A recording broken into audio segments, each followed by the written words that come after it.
Station Kepler 7 wheezed like a dying lung, its recycled air tasting of metal shavings and desperation. Dr. Maya Chen had grown accustomed to the perpetual twilight that passed for day here, where emergency lighting cast everything in sickly amber. She'd been exiled to this forgotten outpost 18 months ago, her brilliant career in neural prosthetics destroyed by one catastrophic mistake that haunted her dreams. The neural interface she'd designed had been revolutionary, until it wasn't. Until Lieutenant Sarah Kim, barely 19, had trusted Maya with her mind and paid with her sanity. The military tribunal had been swift. Gross negligence, career terminated, medical license suspended. They'd shipped Maya to the furthest edge of human space to catalog broken machinery in a storage bay where no one would ever find her. She preferred it that way. The solitude was punishment and mercy combined. The proximity alarm chirped just after midnight, station time. Maya almost ignored it, probably another chunk of debris from the nearby asteroid field. But the signature was wrong, too regular, too warm. She pulled up the scanner feed and froze. A maintenance pod, barely functional, drifted toward the docking bay. Through the cracked viewports, she could see a figure slumped over the controls. As the pod limped into the bay's embrace, Maya caught sight of the pilot. A woman unconscious, her left arm ending abruptly at the elbow in a mass of crude cybernetic attachments that sparked and sputtered. Maya's training kicked in despite herself. She sealed the bay, pressurized it, and ran to the pod. The woman inside was young, maybe 25, with short auburn hair and skin pale from space exposure. Her vitals were weak but stable. The cybernetic arm was a disaster. Prison-grade, hardware fused directly to bone without proper interface protocols. Jesus, Maya whispered, recognizing the brutal efficiency of penal colony medicine. The woman's eyes fluttered open, startling green, like earth forests Maya remembered from childhood. Fear flashed across her features as she took in Maya's face, her medical scanner, the enclosed bay. Please, the woman gasped, trying to pull away. I'll leave. I just needed... The power cells were failing and I thought, hey, easy. Maya kept her voice soft, her hands visible. You're hurt. That arm needs immediate attention or you'll lose neural function entirely. The woman's laugh was bitter. Already lost everything else, what's a little more? Maya studied the crude cybernetics, the way the woman held herself, guarded, expecting pain, expecting rejection. She'd seen that look in mirrors lately. What's your name? Zara. Zara Okafor. A pause. Former mining engineer, former person, current nobody. I'm Maya Chen. Former doctor, current nobody too, I guess. Something flickered in Zara's eyes, surprise, maybe recognition of a kindred spirit. Maya made a decision that felt like stepping off a cliff. I can help with that arm, no questions, no reports, just one nobody helping another. Zara's breath caught. Why? Maya looked at the sparking cybernetics, at the pain etched in every line of Zara's face, at the desperate hope she was trying so hard to hide. She thought of Lieutenant Kim, of all the ways healing could become harm, of all the reasons she should walk away. Because someone should, Maya said simply. Because you asked for help and I have the skills to give it. Zara stared at her for a long moment, searching her face for deception, for the catch that always came. When she found none, she nodded slowly. Okay, she whispered. Okay. Maya helped her from the pod, noting how Zara flinched at unexpected movements but didn't pull away entirely. Trust would be a fragile thing between them, Maya realized. But sometimes fragile things, handled carefully, could become the strongest of all. Maya's workshop had been designed for machinery repair, not surgery, but she'd modified it over the months of solitude. Proper lighting, sterilization fields, even a makeshift surgical table. Zara lay still as Maya examined the cybernetic arm, professional mask slipping into place to hide her horror at what she found. They used a plasma welder, Maya murmured, running her scanner over the connection points. On living tissue, without anesthetic. Zara's jaw tightened. Penal colony medicine. Efficiency over comfort. This isn't medicine, this is torture. Maya's voice was steady, but her hands shook slightly. The neural pathways are completely scrambled. It's a miracle you have any motor function at all. Miracle. Zara's smile was sharp-edged. That's one word for it. Maya began cleaning the connection points, her movements gentle despite her anger. What happened? How did you end up in a penal colony? Wrong place, wrong time. Mining accident on Titan 7. Company needed a scapegoat for their safety violations. Somehow my engineering certifications got forged, made it look like I'd signed off on the flawed extraction protocols. Zara winced as Maya's probe found a damaged nerve cluster. 17 dead, and they needed someone to blame who wasn't a board member. And they just did this to you? After the cave-in crushed my arm, said it was rehabilitation preparing me for useful labor. Zara's laugh was hollow. Took 6 months to realize they'd designed it to fail. Constant pain keeps you compliant, desperate enough to work for scraps. Maya's hands stilled. She understood. Systematic cruelty disguised as care. Understood how those in power could destroy lives with a signature. How did you escape? Maintenance rotation. I know ship systems better than they thought. Zara met Maya's eyes. Been running for 3 months, living off stolen supplies and borrowed time. This was my last safe harbor before the void. Maya resumed her work, disconnecting the worst of the damaged circuits. The pain must be constant, only when I'm awake. Zara's attempt at humor fell flat. Why are you really helping me? And don't say it's because you're a good person. Nobody ends up in a place like this for being good. Maya paused, her scanner highlighting another cluster of damaged neural pathways. I designed a combat interface for special forces. Revolutionary tech, supposed to enhance reaction times and battlefield awareness. I rushed it to approval under pressure from military brass. Her voice grew quiet. The first field test was on a volunteer, a young lieutenant who trusted me completely. What happened? Neural cascade failure. The interface didn't just malfunction, it rewrote her brain patterns. She's in a permanent vegetative state. Maya's hands were steady now, but her voice carried years of guilt. I tried to speak up about the insufficient testing, but powerful people had invested too much to listen. So they buried me here, where my conscience can't embarrass anyone. Zara was quiet for a long moment. You blame yourself. I should. I signed off on it. Under pressure. From people who cared more about profits than lives. Zara shifted slightly, careful not to disturb Maya's work. Sounds familiar. Their eyes met across the surgical table, and Maya saw understanding there. Not pity, but recognition. They were both casualties of systems that consumed people for convenience. I can't give you your old arm back, Maya said softly. But I can build you something better, something that works with your nervous system instead of against it. That would take weeks, months maybe. Maya smiled for the first time in longer than she could remember. I'm not going anywhere. Question is, do you trust me enough to stay? Zara looked around the workshop, at Maya's careful hands and haunted eyes, at the first genuine kindness she'd encountered in years. Yeah, she said. I think I do. 3 weeks into Zara's recovery, Maya discovered her patient humming while sorting through salvaged neural components. The melody was soft, wordless, and achingly beautiful. The first truly peaceful sound Maya had heard on Kepler 7. That's lovely, Maya said from the workshop doorway, not wanting to startle her. Zara's hands stilled. Sorry. Old habit from the mines. Helped pass time in the dark. Don't apologize, it's nice to hear something other than the station's death rattle. The past weeks had fallen into a rhythm.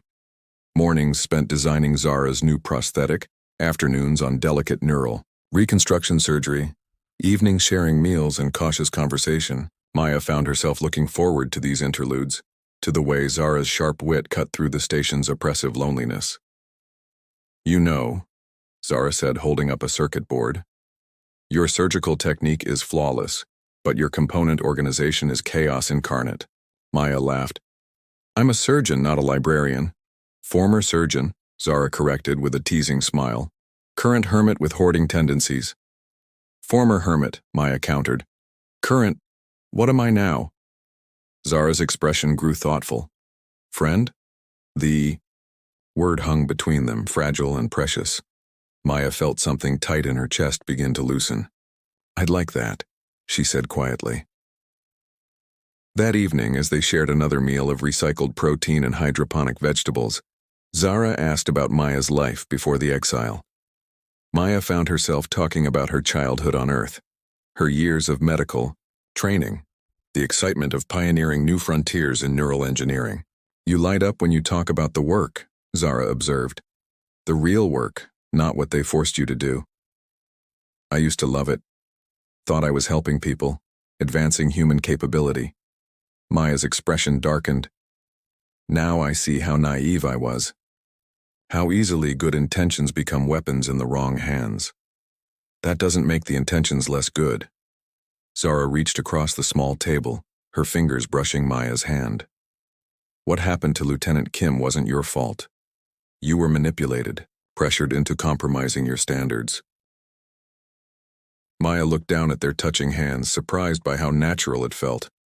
I keep thinking I should have fought harder, stood up to them. And they would have destroyed you sooner, found someone else to rush the approval. At least this way you're here.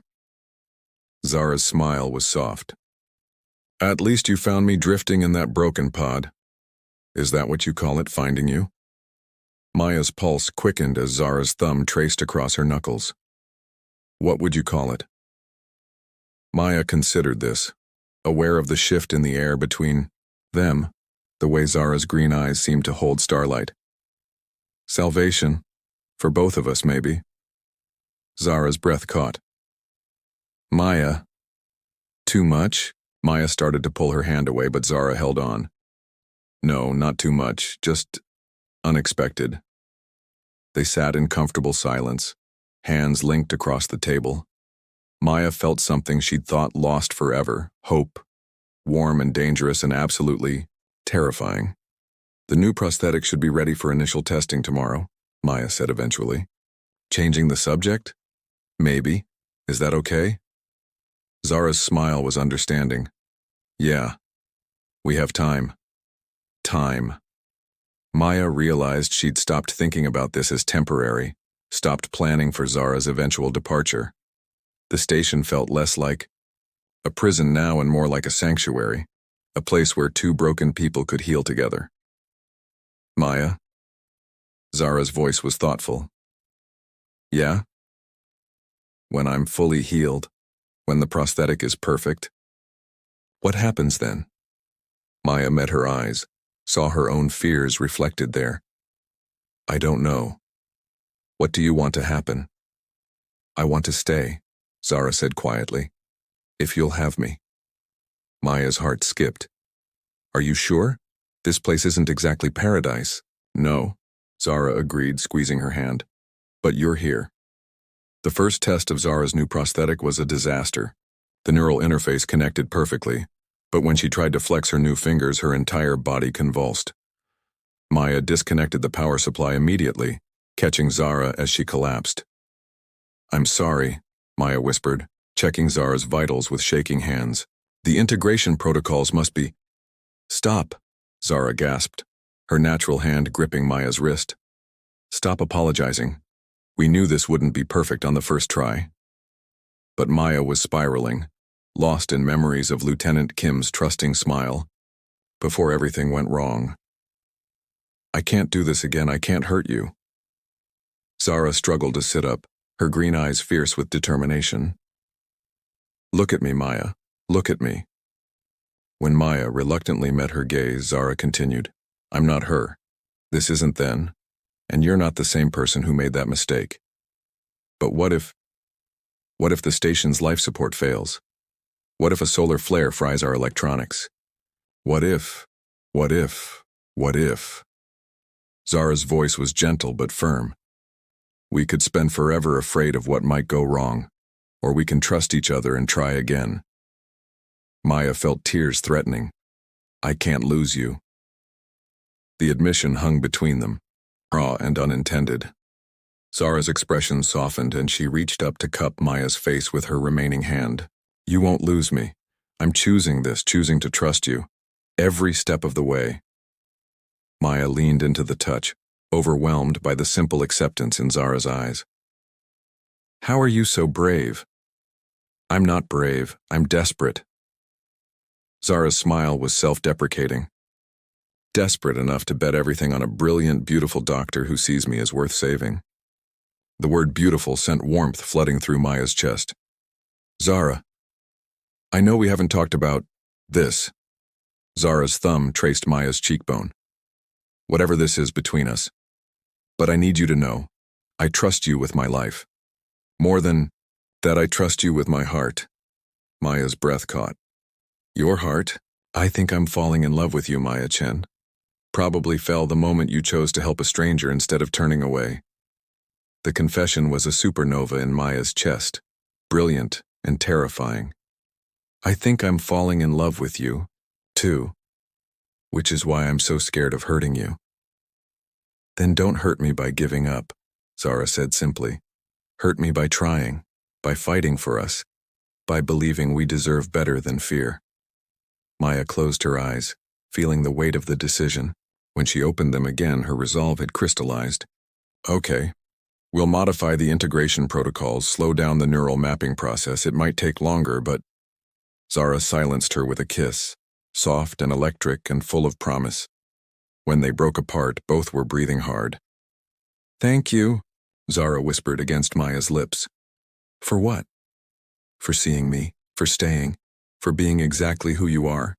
Maya kissed her again, tasting hope and future and the kind of love she'd thought impossible in a place like this. When they finally separated, she rested her forehead against Zara's. I have an idea for the neural interface, Maya said. Instead of trying to replicate your original neural patterns, what if we let the prosthetic learn from you? Adaptive integration, building the connection organically over time. Zara's eyes lit up. Like teaching it to be part of me instead of forcing it to fit? Exactly. Maya felt excitement building, the old joy of innovation tempered by hard-won wisdom. It'll take patience, but I'm not going anywhere, Zara promised. We have all the time in the universe. Maya smiled, feeling something she'd never expected to feel again. The future, bright and possible and worth fighting for. 6 months. Later, Maya watched Zara work on the station's main power coupling, her new arm moving with fluid precision. The prosthetic had become truly integrated, responding to thought and emotion with the same grace as flesh and bone. More importantly, Zara had integrated into Maya's life, transforming the lonely outpost into something that felt remarkably like home. Hand me the plasma torch, Zara called out, not looking up from her work. Maya passed it over, their fingers brushing in the exchange. Such small touches had become precious currency between them, each one a reminder of trust rebuilt and love discovered in the most unlikely place. There, Zara said, sealing the final connection. That should keep us, powered for another few years at least. Good thing, since we're apparently staying, Maya teased. Having second thoughts, Maya considered this as they walked back through the station's corridors, past the workshop that had become their sanctuary, toward the quarters they now shared. About us? Never. About this place? Sometimes I wonder what we could build together, somewhere with actual sunlight. Zara stopped walking, her expression suddenly serious. Maya, I need to tell you something. A chill ran down Maya's spine. What? 3 days ago I intercepted a transmission. Official channels coded, but not well enough. Zara took a breath. My conviction's been overturned. New evidence proved the mining disaster was caused by corporate negligence, not my engineering. Mistakes, my name's been cleared. Maya felt the world shift beneath her feet. That's wonderful. You're free. I'm free, Zara agreed. And they're offering me a position with the Colonial Engineering Corps. Full reinstatement, back. Pay assignment to the Proxima Centauri terraforming project. The Proxima project? Maya's voice was carefully neutral. That's an incredible opportunity, designing atmosphere processors for an entire world. It is. Zara stepped closer. The thing is, they need a medical officer for the expedition. Someone with experience in neural prosthetics and biointegration. Someone brilliant enough to handle the challenges of long-term space medicine. Maya's heart began to race. Zara, I already sent them your credentials. Told them about the adaptive integration work we've done, the innovations in organic synthetic nervous system fusion. Zara's smile was radiant. They're interested, Maya. Very interested. But my record, the court-martial, overruled by recommendation from their chief engineer. Apparently, I have some influence now. Zara took Maya's hands in both of hers, flesh and synthetic working in perfect harmony. Come with me. Let's build something beautiful together, something that matters. Maya felt tears on her cheeks, overwhelmed by the impossibility of it. A new world, a new life, for both of us. Zara's green eyes were bright with unshed tears. What do you say, Dr. Chen? Ready to save people again? Maya thought of Lieutenant Kim, of all the ways her gifts had been twisted into weapons. But she also thought of Zara's arm, of the trust they'd built together, of the love that had grown in the darkest places. Together? She asked. Always together. Maya kissed her then, pouring months of fear and hope and desperate love into the connection. When they broke apart, both were laughing and crying at once. Yes, Maya whispered. Yes to all of it. Yes to you. Later, as they lay entwined in their narrow bunk, watching stars wheel past the porthole, Zara traced patterns on Maya's bare shoulder. Do you think we would have found each other, in the before times when we were different people? Maya considered this. I don't know. Maybe we needed to be broken first, to understand how to heal. Zara's arm tightened around her. Then I'm grateful for every terrible thing that brought us here. Me too, Maya said, meaning it completely. Me too. Outside, the station hummed its mechanical lullaby, but inside their small sanctuary, two hearts beat in perfect synchronization, ready to face whatever universe awaited them together.